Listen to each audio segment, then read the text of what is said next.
Sir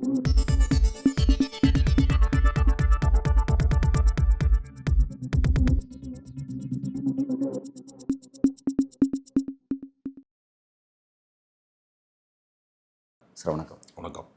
பிரதமர் மோடி தொடர்ந்து நம்மளாம் ஒரே குடும்பம்னு சொல்லிட்டு அவர் ஒரு விஷயத்தை சொல்லிட்டு இருக்காரு. அந்த மாதிரி ஒரு ஒற்றுமை மனப்பான்மை அதை ஓங்கணும் அப்படின்ற அளவில் தன்னோட கருத்துக்களை வெளிநாடுகளில் பேசுகிறாரு. சமயம் கிடைக்கும் இந்தியாவிலையும் பேசுகிறாரு. ஒரு பக்கம் குஷ்பு அவர்கள் குடும்பத்துக்கு தன்னோட குடும்பத்தை கைவிடக்கூடியவனை மதிக்கக்கூடாது, அவனுக்கு சரியான தண்டனை கொடுக்கணும் அப்படின்ற அவங்க ஒரு காட்டமான கருத்தை பதிவு செய்கிறாங்க. இது எப்படி இந்த விஷயம் புரிஞ்சுக்கிறது? அதாவது மோடியோட கருத்து ஒரு மாதிரி இருக்குது, குஷ்போட கருத்து ஒரு மாதிரி இருக்குது. இது ரெண்டுமே வெவ்வேறு ஆஸ்பெக்ட்ஸில் இருக்குது அப்படின்னு பார்க்கணுமா, அல்லது ரெண்டு பேரும் ஒரே புள்ளியில் நேரக்கூடிய ஒரு கருத்தான்னு பார்க்கணுமா?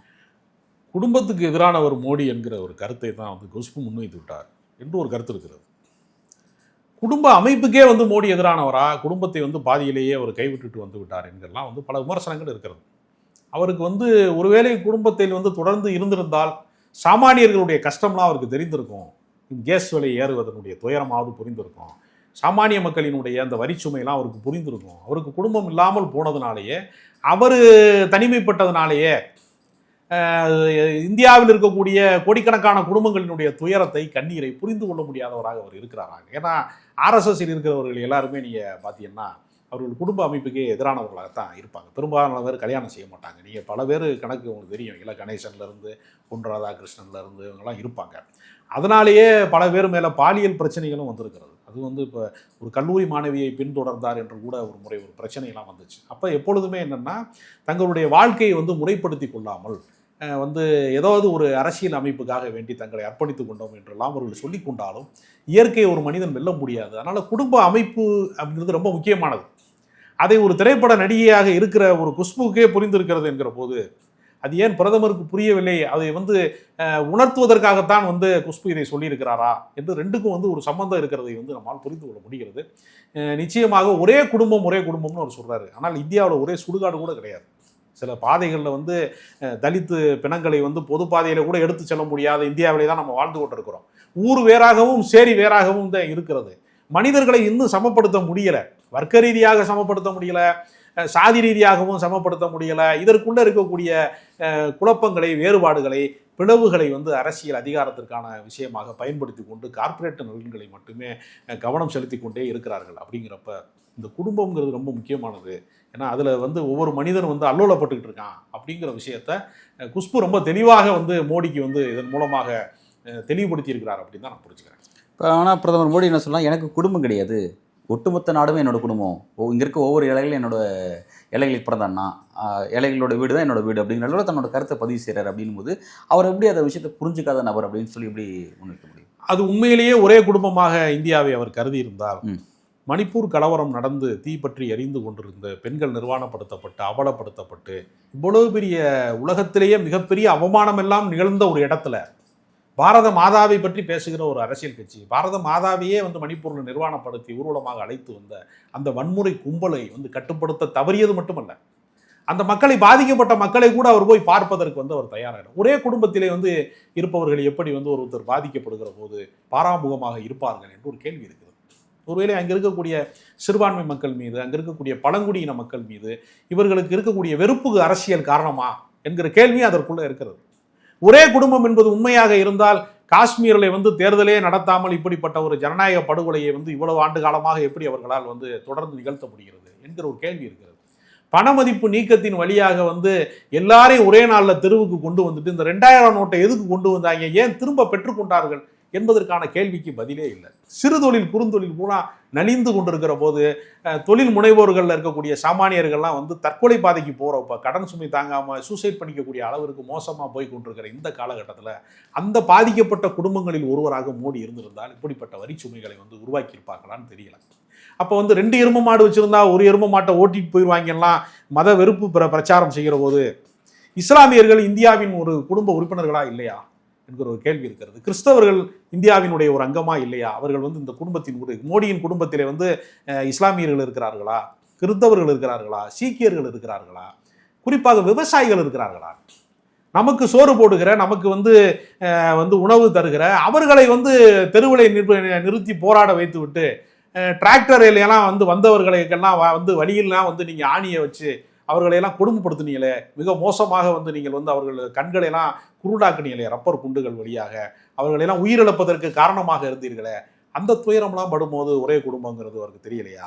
வடமாநில தொழிலாளர்கள்லாம் வந்து பல பேர் கொரோனா காலகட்டங்களில் நடந்தே போய் செத்து போனாங்களே, அந்த குடும்பத்தையெல்லாம் அவருக்கு தெரியலையா? எந்த குடும்பத்தை அவர் பேசுகிறார்?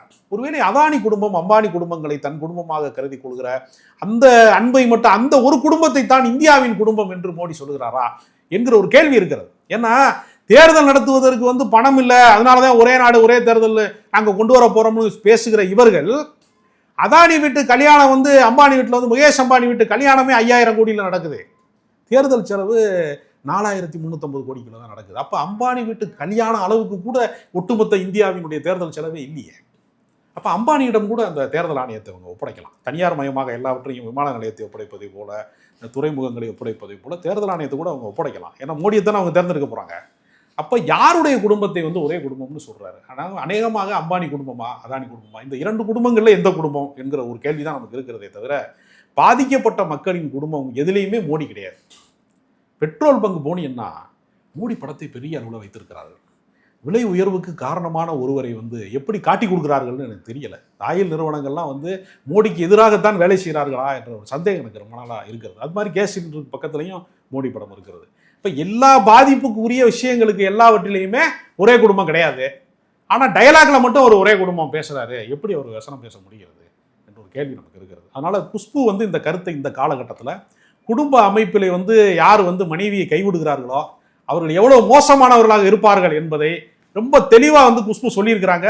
குஷ்பு பாஜகவிலே இருந்தாலும், தேசிய மகளிர் ஆணையத்தில் கூட இருந்தாலும், ஒரு மனசாட்சி உள்ள ஒரு பெண்மணியாக அவர் இருக்கிறாருங்கிறதுல நான் வந்து பாதிக்கப்பட்ட குடும்பங்களில் இருக்கக்கூடிய இந்திய குடும்பங்களில் ஒருவனாக இருந்து நான் குஷ்புக்கு நன்றி தெரிவிக்கிறேன். இப்போ இந்த விஷயத்தில் வந்து இது குஷ்பு சொன்ன விஷயம் வந்து பிரதமர் மோடிக்காக தான் சொல்லி குறிப்பிட்டீங்க. இப்போ அப்படி இருக்கும்போது பிரதமர் மோடி தலைமையிலான பாஜக இப்படி தான் இருக்குது அப்படின்னும் போது அவங்க வந்து கட்சியை விட்டு வெளியேறலாம். பட் கட்சியை விட்டு வெளியேறாமல் கட்சிக்குள்ளே இருந்துட்டு இந்த மாதிரியான கருத்துக்கள் தெரிவிக்கிறது அப்படிங்கிறது, இது மூலம் என்ன இன்னும் வருங்காலத்தில் இந்த கட்சிக்குள்ளே பயணித்து இன்னும் என்ன விதமான நன்மைகளை அவங்க செஞ்சிட முடியும் இந்த சமூகத்துக்கு? குஷ்பு ஏற்கனவே ஏதோ ஒரு நிர்பந்தத்தின் வழியாக தான் பாஜகவிற்கு சென்றார். குஷ்புக்கு வந்து தனிப்பட்ட முறையில் வந்து பாஜகவோடு உடன்பாடு இல்லை என்றெல்லாம் அவரை அறிந்த நண்பர்கள் வட்டத்தில் சொல்கிறாங்க. அதனால் நீங்கள் வந்து கட்சிக்குள் உள்ளே போய் வந்து கலகம் செய்கிறாரான்ங்கிற மாதிரி நீங்கள் கேட்குறீங்க. விஜயதாரணி கூட அதை தான் செய்கிறாங்க. விஜயதாரணி வந்து என்னை ஏமாற்றிட்டாங்க, எம்எல்ஏ பதவியை வந்து ராஜினாமா செய்துட்டு என்னை நடுத்தெருவில் கொண்டு வந்து நிப்பாட்டிட்டு போயிட்டாங்க, 6 மாதம் ஆச்சு. இதெல்லாம் எங்கே கேட்கணும்? பொதுக்கூட்டத்தில் கேட்குறாங்க அவங்க விஜயதாரணி. அப்போ விஜயதாரணிக்கு என்ன நடந்ததோ அதுதான் குஷ்புக்கு நடந்ததா, குஷ்புக்கு நடந்தது தான் விஜயதாரணிக்கு நடந்ததா? பாஜகவை நம்பினால் நடுத்தெருவில் விட்டு விட்டு போய்விடுவார்கள் என்பதற்கான பல விஷயங்கள் வந்து நம்ம பார்த்துக்கிட்டே இருக்கோம். அதில் ஒரு விஷயமா தான் இதை பார்க்குறோம். ஏன்னா கட்சியை வந்து அப்படியே விட்டுட்டு அவர் வாட்டுக்கு போய் லண்டனுக்கு போகிறேன் அப்படின்னு அண்ணாமலை போகிறாரு. அரசியல் கற்றுக்கிற போகிறாரு. நான் என்ன கேட்குறேன், அரசியலை கற்றுக்கொண்டவர்கள் தானே மாநில தலைவராக இருக்கணும். அரசியலே தெரியாத ஒரு ஆள் இப்போ தான் நான் படிக்க போகிறேன்னு சொல்கிற ஆளை வந்து நீங்கள் வந்து இப்போ காலேஜில் ஒரு ஆளை ப்ரொஃபஸராக நீங்கள் வந்து அப்பாயின்மெண்ட் பண்ணுறீங்கன்னா படித்தாலத்தை நான் அப்பாயின்மெண்ட் பண்ணணும். நான் நடுவில் வந்து நான் லீவ் போட்டு போய் படிச்சுட்டு வரேன்னு சொல்கிறாரு. என்ன விஷயம்? அதாவது கேள்வி இருக்கு. நம்ம வேலை செஞ்சுட்டு படிச்சுட்டே வேலை செய்கிறது அப்படின்ட்டு இருக்குல்ல, எதையும் முழுமையாக கற்றுட்டு வந்து செய்ய முடியாது. இதெல்லாம் ஒரு ஸ்டெப் பை ஸ்டெப் ப்ராசஸ்ன்னு. அதாவது தமிழ்நாட்டு அரசியலை புரிந்து கொள்ள வேண்டும் என்றால், நீங்கள் வந்து இந்த மண்ணினுடைய அரசியலை புரிந்து கொள்ள வேண்டும் என்றால் நீங்கள் தந்தை பெரியாரை படிக்கணும். இந்த மண்ணினுடைய அரசியலை நீங்கள் படிக்கணும். அண்ணாவை படிக்கணும். நீங்கள் இந்த சிங்கார வேலரை படிக்கணும். நீங்கள் ஜீவானந்தம்ங்கிற பொது உடைமை தோழரை படிக்கணும். இந்த மண்ணின் அரசியலை படித்து விட்டு தான் நீங்கள் அரசியல் செய்ய முடியுமே தவிர, வட மாநிலங்களில் இருக்கக்கூடிய சரக்குகளை கொண்டு வந்து, மதவாத வெறுப்புகளை கொண்டு வந்து இங்கே வந்து தமிழ்நாட்டில் அந்த சரக்கை விற்கவே முடியாது. லண்டனில் போய் படித்தா மட்டும் கிடையாது, நீ எத்தனை நாட்டுக்கு போனாலும் சரி, லண்டனில் இருக்கிறவனுக்கு நம்ம திருப்பி அனுப்பிட்டோம். பிரிட்டிஷ்காரனை இனிமேல் வேணான்னு நம்ம அனுப்பிட்டோம். அங்கே போய் படிக்கிறதுக்கு ஒன்றும் இல்லை. அதனால் பாஜகவினுடைய அரசியல் என்பது நீண்ட நெடும் பயணம் அல்ல, இது தற்காலிகமான, இது ஒரு சீட்டிங் கம்பெனி. இப்போ நீங்கள் சொல்கிற மாதிரி வந்து தமிழ்நாட்டுடைய அரசியல் அவர் படிக்காமல், பாஜக படிக்காமலே இங்கே அரசியல் செய்கிறான்னு சொல்கிறீங்க. அப்படி இருந்தே வந்து இங்கே 4 எம்எல்ஏக்களை கையில் வச்சுருக்காங்க. அப்படி இருக்கும்போது 4 எம்எல்ஏ வந்து எடப்பாடி பழனிசாமியும் அதிமுகவும் போட்ட பிச்சை. ஒருத்தன் தோளிலே மேலே ஏறிக்கிட்டு திருவிழாவுக்கு போகும்போது குழந்தைய தோல் மேலே ஏற்றி வச்சுக்கிட்டு உயரமாக காட்டுகிற போது அந்த குழந்தை என்ன நினைக்கும், அப்பாவோட நம்ம ஒருபடி வளர்ந்துட்டோம்னு நினைக்கும். அதிமுகவின் தோள்களிலே ஏறி உட்கார்ந்து கொண்டு உயரமானவனாக தன்னை கருதி கொள்ளுகிற பாஜக எம்எல்ஏக்கள் வந்து நீ தனித்து நின்று வெற்றி பெறு பார்ப்போம். நீ சொன்ன நாடாளுமன்றத்தில் வந்து நாங்கள் தான் வெற்றி பெறுவோம், 25 தொகுதி வெற்றி பெறுவோம், 35 தொகுதி வெற்றி பெறுவோம் என்கிற அபாண்டமான பொய்களை ஊடகவியலாளருங்கிற பேர்ல நாய்த்தோல்ல வடிகட்டின அயோக்கியர்கள் பல பேர் சொன்னானா இல்லையா? தொலைக்காட்சியில் உட்கார்ந்து சொன்னவன்லாம் இருக்கான். அவன்லாம் இன்னும் வந்து உயிரோடு இருக்கான். ஒரு சொல்லு தப்பா சொல்லிட்டோம்னா மானஸ்தனா இருக்கிறவன் உயிர் வாழவே மாட்டான். மயிர் நீப்பின் வந்து எப்படி கவரிமான் வாழாதா அது மாதிரி உயிர் நீத்துருவான். பல பேர் மானம் கட்டவன் என்ன செய்யறான்னா, மானமுள்ள 1000 பேருடன் போராடலாம், மானமற்ற ஒருவனோடு போராடவே முடியாது தந்தை பெரியார். அந்த மானமற்றவர்களின் கூட்டமாகத்தான் இவன் இருக்கானே தவிர, தனிச்சு நீ நின்று நீ ஜெயிச்சு காட்டு பார்ப்போம். நீங்க போய் நின்றீங்க, கோயம்புத்தூர்ல நின்றீங்க, நாடாளுமன்றத்தில் வெல்ல முடிந்தது அவங்களால. பெருசா நீங்க வந்து அதை பண்ணிட்டாரு இதை பண்ணிட்டாரு, அவர் ஊர்வலம் போனாரு, நடைபயணம் போனாரு. எதுக்கியா வந்து அண்ணாமலை வந்து நடைபயணம் போனாரு? கழகங்கள் இல்லாத ஆட்சி அப்படின்னாங்க. நடைபயணம் முடிஞ்ச உடனே மோடி வந்து சொல்றாரு ஜெயலலிதாவுடைய ஆட்சி சிறப்பானது, எம்ஜிஆர் ஆட்சி சிறப்பானதுங்கிறாரு. அப்ப எம்ஜிஆர் வந்து அண்ணா திராவிட முன்னேற்ற கழகம் தானே, கழகங்கள் இல்லாத ஆட்சியை எப்படி நீங்க உருவாக்குவீங்க இனிமே? அப்ப கழகங்கள் இல்லாமல் ஒண்ணுமே செய்ய முடியாது. அவர் தேசிய கட்சியை சார்ந்தவரா எம்ஜிஆர்? ஜெயலலிதா தேசிய கட்சி, மோடியா லேடியான்னு தானே கேட்டாங்க அவங்க. அப்ப கழகங்கள் இல்லாமல் ஒண்ணுமே பண்ண முடியாது. கலவரம் தான் பண்ண முடியும். பாஜகனால ஒரு நாளும் அரசியல் செய்ய முடியாது, அவர்களால் வெல்லவே முடியாது. தமிழ்நாட்டு அரசியலுக்கும் அவர்களுக்கும் ரொம்ப தூரம். இப்போ இந்த பேட்டர்ன் இப்படியே கடைசி வரை இருந்துருமா அப்படின்ற ஒரு கேள்வி இருக்குது. அதாவது இந்த அரசியல், தமிழக அரசியலுங்கிறது திமுக வெர்சஸ் அதிமுக அப்படின்னு பயணிச்சிருமா? நாளைக்கு இந்த அரசியல் மீது மக்கள் கோவம் வரும்பொழுது அது வேற ஒரு ஆல்டர்னேட்டிவ் தேட ஆரம்பிக்கலாம். அந்த ஆல்டர்னேட்டிவ் ஏன் வந்து பாஜக இருக்காது அப்படிங்கிற அவங்களோட முயற்சியை வந்து அதற்கான சாத்தியங்கள் பாஜகவுக்கு கிடையாது. உதயநிதியே சொல்றாரு, அதிமுக வலிமை பெற வேண்டும், பாஜக அந்த இடத்துக்கு வந்துவிடக்கூடாதுங்கிறாரு. அதிமுக வலிமை பெறுவது கூட்டணிகளினுடைய அனுசரணையில், கூட்டணிகளினுடைய உடன்பாட்டில் அது திரும்ப மீண்டும் உயிர்த்தலும் நான் நம்புறேன். அதிமுக வந்து இதோடு வீழ்ந்து விடும், முடிந்து விடும் என்று சொல்ல முடியாது. 20% வாக்கு வங்கி வைத்திருக்கக்கூடிய அதிமுக வீழ்ந்து விடுமா? மிக அதை விட குறைந்த 10%க்கு குறைவான வாக்கு வங்கி வைத்திருக்கிற அரசியல் கட்சிகள்லாம் நாங்கள் பெருசா வந்துருவோம்னு சொல்றது எவ்வளவு அபத்தமாக இருக்கிறது. அதிமுகவினுடைய வாக்கு வங்கியில் பாதி பலம் கூட பெறாதவர்கள் எப்படி வந்து முன்னணிக்கு வர முடியும்? அதுக்கு சாத்தியம் கிடையாது. ஆனால் பாஜகவிற்கு அதற்கான வாய்ப்பே இல்லை.